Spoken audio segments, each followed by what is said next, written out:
Day before இன்டர்வியூவில் அடுத்து முக்கியமான ஒரு கான்செப்ட் நம்ம எல்லாருக்கும் பேசிக்காக தெரிஞ்சிருக்கோம் அப்படின்னு நினைக்க வேண்டியது வந்து oops concept object oriented programming language. இது ரொம்ப முக்கியமாக தெரிஞ்சிருக்கணும் எல்லாருக்கும் இந்த கான்செப்ட். எனக்கு தெரிஞ்ச கான்செப்ட்டை நான் ஃபுல்லாக நான் உங்களுக்கு சொல்லிடுறேன். அண்ட் நான் மேபி எதுவும் மிஸ் பண்ணியிருப்பேன். ஸோ அதை வந்து கமெண்ட்டில் என்னென்னு சொல்லுங்கள். It's built and healthy community and get place together. So நான் எனக்கு தெரிஞ்சதை நான் ஃபஸ்ட்டு ஆரம்பிக்கிறேன். என்ன அப்படின்னா ஊப்ஸ் கான்செப்ட் வந்து நான் எனக்கு தெரிஞ்ச ஜாவா ரிலேட்டடாக தான். ஸோ அதனால் நான் வந்து ஜாவா ரிலேட்டடாகவே போகிறேன்.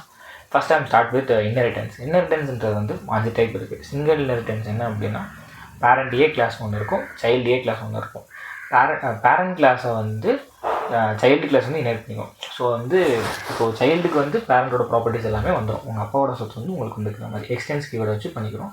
இது ஒரு சிம்பிள் ரூல் என்ன அப்படின்னா பேரண்டோட ப்ராப்பர்ட்டிஸ் வந்து சைல்டுக்கு தெரியும், ஆனால் சைல்டோட ப்ராப்பர்ட்டிஸ் வந்து பேரண்ட்டுக்கு தெரியாது. இது ஒரு சிம்பிள் ரூல். இப்போ ஒரு கிளாஸில் வந்து ஒரு ஆப்ஜெக்ட் வந்து சைல்டு கிளாஸில் வந்து ஒரு ஆப்ஜெக்ட் கிரியேட் ஆச்சுன்னு வச்சுக்கோங்களேன். ஸோ அது வந்து கன்ஸ்ட்ரக்டர் வந்து சைல்டு கிளாஸில் இருக்க கன்ஸ்ட்ரக்டர் வந்து சூப்பர் கீவேர்டு ஒன்று வச்சுருக்கோம், அது இன்பில்ட்டாகவே வச்சுருக்கோம். ஸோ அந்த சூப்பர் கீவேர்டு வந்து பேரண்ட் கிளாஸ் போய் கூப்பிட்டு அந்த ப்ராப்பர்ட்டிஸை வந்து எடுத்துக்கிறோம். இது வந்து ப்ராசஸ். அடுத்து வந்து மல்டி கிளாஸ் இன்ஹெரிட்டன்ஸ். இது வந்து என்ன அப்படின்னா ஒரு தலைமுறை மாதிரி. மல்டி லெவல் இன்ஹெரிட்டன்ஸ் வந்து ஒரு தலைமுறை மாதிரி. பேரண்ட் ஏ வந்து அதோட ப்ராப்பர்ட்டிஸ் வந்து சைல்டு ஏக்கு கொடுக்கும். சைல்டு ஏ வந்து பேரண்ட் ஏவோட ப்ராப்பர்ட்டி அண்ட் சைல்டு ஏவோட ப்ராப்பர்ட்டி சேர்ந்து வந்து அதோட சைல்டான சைல்டு பிக்கு கொடுக்கும். ஸோ சிம்பிள் வந்து child B knows parent A and child ஏவோட properties. So simple multi level தலைமுறை தாத்தாவோட சொத்து அப்பாவோட சொத்து பேரனுக்கு வருது, அந்த மாதிரி தான். ஸோ இந்த கேஸ் வந்து ஹையரார்கிக்கல் இன்ஹெரிட்டன்ஸ் அப்படின்னா பேரண்ட் ஏக்கு வந்து 2 சைல்டு இருக்குது, அந்த மாதிரி தான். இப்போது அப்பாவுக்கு வந்து 2 பிள்ளைகள் இருக்குல்ல, உனக்கு ஒரு அண்ணன் தம்பி அந்த மாதிரி. ஸோ வந்து சைல்டு ஏ வந்து பேரண்ட் ஏவோட ப்ராப்பர்ட்டிஸ் தெரியும், சைல்டு பிக்கும் வந்து பேரண்ட் ஏவோட ப்ராப்பர்ட்டிஸ் தெரியும். ஆனால் சைல்டு ஏக்கு வந்து சைல்டு பியோட ப்ராப்பர்ட்டிஸ் தெரியாது, சைல்டு பிக்கு வந்து சைல்டு ஏவோட ப்ராப்பர்ட்டிஸ் தெரியாது. Simple. And multiple and hybrid inheritance வந்து ஜாவாவில் நடக்காது. ஏன் அப்படின்னா இப்போது வந்து ஒரு ப்ராப்ளம் நடக்காது, அது வந்து டைமண்ட் ப்ராப்ளம்னு சொல்லுவாங்க. என்ன அப்படின்னா பேரண்ட் வந்து 2 பேரண்ட் இருக்கும். மல்டிபிள் இன்ஹெரிட்டன்ஸ் அப்படின்னா 2 பேரண்ட்ஸ் இருக்கிற மாதிரி. 2 பேரண்ட்ஸ்லேயும் வந்து ஒரே மெத்தட் டெஃபினேஷன்ஸ் இருந்துச்சு அப்படின்னா ஸோ வந்து யாரை கூப்பிடணும், எந்த பேரண்ட்டை வந்து ப்ராப்பர்ட்டிஸ் வந்து இன்ஹெரிட் பண்ணிக்கணும் அப்படின்றது வந்து சைல்டுக்கு வந்து தெரியாது. ஸோ அங்கே வந்து ஜாவாவில் வந்து அது கன்ஃபியூஸ் ஆகிரும். அப்படின்றதுனால வந்து மல்டிபிள் அண்ட் ஹைபிரிட் வந்து நடக்காது. But also we can implement using interfaces. So வந்து அடுத்து நான் சொல்கிறேன். அடுத்து வந்து ஐம் கோயிங் வித் அப்ஸ்ட்ராக்ஷன் என்ன அப்படின்னா ஒரு படம் எடுக்கிறோன்னு வச்சுக்கோங்களேன். ஒரு 6 மாதத்துக்கு படம் எடுக்கிறாங்க. 6 மாதத்துக்கு எடுத்த படத்தை வந்து நம்மளுக்கு திரையில் பார்க்கும்போது 6 மாதமே அப்படியே காட்ட மாட்டாங்க. நிறைய கட் பண்ணி எடிட் பண்ணி ட்ரிம் பண்ணிவிட்டு அன்னெசரியான இம்ப்ளிமெண்டேஷனை ஃபுல்லாக கட் பண்ணிவிட்டு என்டியூசர்ஸ்க்கு வந்து நம்மளுக்கு 2.5 மணி நேரம் படமாக மட்டும் தானே காட்டுறாங்க. ஸோ சிம்பிள் அதே மாதிரி தான் அன்னெசரி இம்ப்ளிமெண்டேஷனை தூக்கி விட்டுட்டு என்டியூசர் நம்மளுக்கு வந்து ஒரு சிம்பிளான நம்மளுக்கு என்ன தேவையோ அதை மட்டும் தான் காட்ட போகிறாங்க. ஸோ அந்த மாதிரி தான். அண்டு இதுக்கு வந்து நம்ம 2 இம்ப்ளிமெண்டேஷனாக பண்ணலாம். ஒன்று வந்து அப்ஸ்ட்ராக்ட் கிளாஸ் வந்து இன்னொன்று வந்து இன்டர்ஃபேஸஸ். அப்ஸ்ட்ராக்ட் கிளாஸில் வந்து நம்ம என்ன பண்ணலாம் அப்படின்னா மெத்தட் டிக்ளரேஷனும் பண்ணலாம் அண்ட் மெத்தட் டெஃபினேஷனும் பண்ணலாம். வேறு இன்டர்ஃபேஸில் வந்து மெத்தட் டிக்ளரேஷன் மட்டும்தான் பண்ண முடியும். நான் ஒரு எக்ஸாம்பிளோடய சொல்கிறேன். நம்மளுக்கு வந்து ஒரு பேமெண்ட் வந்து ப்ராசஸ் வந்து நடக்க வேண்டியது. ஒரு காமனான ஒரு மெத்தட் வந்து இருக்குது, பேமெண்ட் ப்ராசஸ் அப்படின்ற ஒரு பேமெண்ட் ப்ராசஸ்ன்ற ஒரு மெத்தட் வந்து மூணு விதமாக நம்ம பேமெண்ட் பண்ணலாம். ரைட்டா? யூபிஐ மூலமாக பண்ணலாம், பேங்க் ட்ரான்ஸ்ஃபர் மூலமாக பண்ணலாம், கிரெடிட் கார்டு மூலமாக பண்ணலாம்.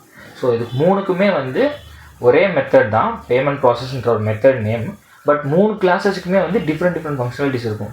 யூபிஐயில் வந்து பேமெண்ட் ப்ராசஸ்ன்ற மெத்தட் வந்து டிஃப்ரெண்ட் ஃபங்க்ஷனாலிட்டியோடு இருக்கும். பேங்க் ட்ரான்ஸ்ஃபர்ன்ற கிளாஸில் வந்து பேமெண்ட் ப்ராசஸ்ன்ற மெத்தட் வந்து டிஃப்ரெண்ட் ஃபங்க்ஷனாலிட்டியோடு இருக்கும். கிரெடிட் கார்டில் வந்து பேமெண்ட் ப்ராசஸோட மெத்தட் வந்து வேறு ஃபங்க்ஷனாலிட்டிஸோடு இருக்கும். ஓகேவா? ஸோ இன்டர்ஃபேஸ் வந்து எந்த சினாரியில் யூஸ் பண்ணலாம் அப்படின்னு ஒரு ஐடியா கிடச்சிருக்கும் நினைக்கிறேன். மெத்தட் டிக்ளரேஷன் வந்து ஒரு காமனான இடத்துல மெத்தட் டிக்ளரேஷன் காமனாக இருக்கும். ஆனால் அதோட டெஃபினேஷன்ஸ் அதோட ஃபங்க்ஷனாலிட்டிஸ் எல்லாமே வந்து ஒவ்வொரு கிளாஸுக்கு எந்த மாதிரி இருக்கணும் அப்படின்ற ஒரு பட்சத்தில் வந்து நம்ம இன்டர்ஃபேஸ் யூஸ் பண்ணுவோம். இதுவே ஒரு காமனான சிஸ்டம், எனக்கு வந்து ஒரு இந்தியன் பேங்க் அப்படின்ற மாதிரி ஒரு சிஸ்டம் இருக்குது. ஸோ அப்போ வந்து நம்ம வந்து வந்து ஒரு காமனான மெசேஜ் பண்ணணும். எல்லா கிளாஸஸாக இருந்தாலுமே பேமெண்ட் நடக்கிறதுக்கு முன்னாடியே வந்து நான் ஒரு காமனாக இது பண்ணணும் அப்படின்ற ஒரு பட்சத்தில் வந்து நம்ம வந்து அப்ஸ்ட்ராக்ட் கிளாஸ் யூஸ் பண்ணுறோம். அப்ஸ்ட்ராக்ட் கிளாஸ்க்குள்ளே வந்து நான் டிஸ்பிளே மெத்தட் அப்படின்ற ஒரு மெத்தட் டிக்ளரேஷனும் பண்ணி அதுக்குள்ளேயே நான் டெஃபினேஷனும் பண்ணுறேன் வெல்கம் டு இந்தியன் பேங்க். அதுக்கடுத்து வந்து நான் மெத்தட் டிக்ளேர் பண்ணுறேன் பேமெண்ட் ப்ராசஸ் அப்படின்ட்டு. ஸோ பேமெண்ட் ப்ராசஸ்ன்ற மெத்தட் வந்து திரும்பவும் ஒவ்வொரு கிளாஸுக்கு ஏற்ற மாதிரி அதோட ஃபங்க்ஷனாலிட்டிக்கு ஏற்ற மாதிரி எழுதுவாங்க. பட் அதுக்கு மேலே நடக்கல அந்த மெத்தட் டிஸ்பிளே மெத்தட் இருக்குல்ல, அது வெல்கம் டு இந்தியன் பேங்க்ன்றது அந்த காமன் வந்து முதல்ல அது எக்ஸிக்யூட் ஆகிட்டு அதுக்கடுத்து வந்து ஒவ்வொரு எந்த இப்போ யூபிஐனா அந்த கிளாஸ்க்கு காலாக இருக்குன்னா அதுக்கேற்ற மாதிரி நடந்துக்கிறோம். ஸோ இது வந்து சிம்பிளாக நம்ம எந்த இடத்துல வந்து இன்டர்ஃபேஸ் யூஸ் பண்ணணும், எந்த இடத்துல அப்ஸ்ட்ராக்ட் யூஸ் பண்ணணும் உங்களுக்கு ஒரு காமன் ஐடியா கிடச்சிருக்குன்னு நினைக்கிறேன். இன்டர்ஃபேஸ் அப்படின்னா மெத்தட் டிக்ளரேஷன்ஸ் மட்டும்தான் இருக்கும். வேறஸ் அப்ஸ்ட்ராக்ட் அப்படின்னா மெத்தட் டிக்ளரேஷனும் இருக்கும், மெத்தட் டெஃபினேஷன்ஸும் இருக்கும். Okay, let me go with polymorphism. Polymorphism வந்து 2 டைப்பில் இருக்குது. Run time polymorphism, compile time polymorphism. ஓகேவா?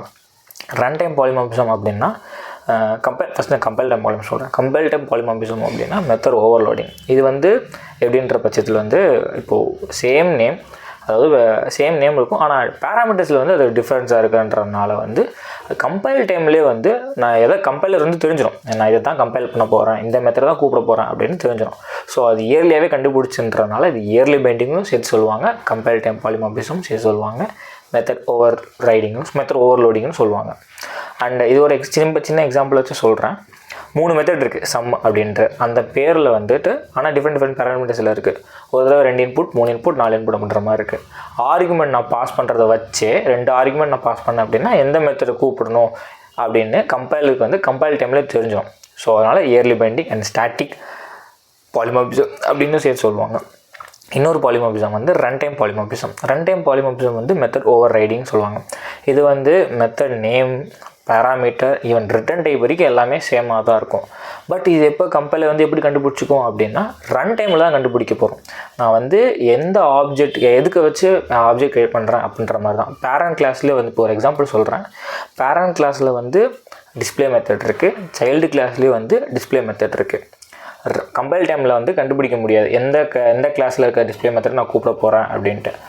பட் நம்ம ரன் டைமில் வந்து எந்த ஆப்ஜெக்ட் வச்சு க்ரியேட் ஆகிருக்கோ அதுக்கு ஏற்ற மாதிரி நம்ம வந்து டிஸ்பிளே மெத்தடை கூப்பிட்டு ரன் டைமில் வந்து நம்ம லேட்டாக இது வந்து கண்டுபிடிக்கிறனால வந்து லேட் பைண்டிங்னு சேர்த்து சொல்கிறாங்க. அண்ட் டைனமிக் பாலிமார்பிசம்னு சொல்கிறாங்க. ஸோ ஆல்சோ இந்த கான்செப்ட் தெரிஞ்சு வச்சுக்கோங்க. அப்காஸ்டிங் வந்து என்ன அப்படின்னா சப் கிளாஸ் ஆப்ஜெக்டை வந்து இன்டூ வந்து சூப்பர் கிளாஸ் ரெஃபரன்ஸ் டைப்பாக பண்ணுறோம், சூப்பர் கிளாஸ் ரெஃபரன்ஸ் டைப்பாக பண்ணுறோம். அண்ட் டவுன் கேஸ்டிங் அப்படின்னா வந்து அதோட ரிவர்ஸ் ப்ராசஸ். ஸோ அப்காஸ்டிங் அப்படின்னா சைல்டோட ஆப்ஜெக்ட் வந்து பேரண்ட்டோட ரெஃபரன்ஸ் டைப் வைக்கிறது. அண்ட் டவுன் கேஸ்டிங் அப்படின்னா பேரண்ட்டோட ஆப்ஜெக்டை வச்சு சைல்டோட ரெஃபரன்ஸ் டைப்பாக வச்சுக்கிறது. So it's common. And encapsulation நம்ம காமனாக யூஸ் பண்ணுறோம். அடுத்து ஊப்ஸ் கான்செப்ட் வந்து என்கேப்சுலேஷன் வந்து உங்களோட வேரியபிளை வந்து நீங்கள் ப்ரொடக்ட் பண்ணுறீங்க. அந்த மாதிரி தான் உங்களோட ஃபங்க்ஷனாலிட்டிஸ் உங்களோட இதை வந்து நீங்கள் ப்ரொடக்ட் பண்ணுறீங்க. இப்போது உங்கள் ப்ராஜெக்ட்டுக்கு வந்து நீங்கள் தான் டெவலப்பர். ஸோ உங்களுக்கு வந்து என்கேப்சுலேஷன் யாரும் அட்டாக் பண்ண அந்த மாதிரி பெருசாக எதுவும் தேவையில்லை. ஸோ ஆனால் இதுவே ஒரு கம்பெனிஸ் நைட் போயிட்டீங்க அப்படின்னா நம்ம நிறைய டெவலப்பர்ஸ் இருப்பாங்களே. ஸோ உங்களோட வேரியபிள் உங்களோட இதெல்லாம் வந்து நீங்கள் வந்து சேவ் பண்ணணும். பட் ஆல்சோ வந்து உங்களோட டேட்டாஸ் வந்து அவங்களும் யூஸ் பண்ணிக்கணும். உங்கள் டேட்டா வந்து சேஃபாகவும் இருக்கணும். உங்கள் டேட்டா சேஃபாக இருக்கிறதுக்காக நீங்கள் என்கேப்சுலேஷன் யூஸ் பண்ணுவீங்க. ஸோ டேட்டா வந்து நம்ம டேட்டா வந்து ப்ரைவேட் போட்டு சேவ் பண்ணிடுவோம். பட் ஆல்சோ வந்து அவங்க யூஸும் பண்ணோம்ல, அப்போ வந்து நம்ம கெட்டர்ஸ் அண்ட் செட்டர்ஸ் யூஸ் பண்ணுவோம். கெட்டர்ஸ் எதுக்கு அப்படின்னா நம்மளோட டேட்டாவை ரீட் பண்ணுறது, செட்டர்ஸ் வந்து எதுக்கு அப்படின்னா நம்ம டேட்டா வந்து அப்டேட் பண்ணிக்கிறது. அவங்க வேரியபிள் ரீட் பண்ணி அதை வந்து அப்டேட்டும் பண்ணிக்கலாங்க. ஸோ எனக்கு தெரிஞ்ச ஊப்ஸ் கான்செப்ட் நான் நல்லா உங்களுக்கு சொல்லிட்டேன். ஸோ எதாவது மிஸ் பண்ணியிருந்தேன் அப்படின்னா நம்ம கமெண்ட்டில் சொல்லுங்கள். And let's build an healthy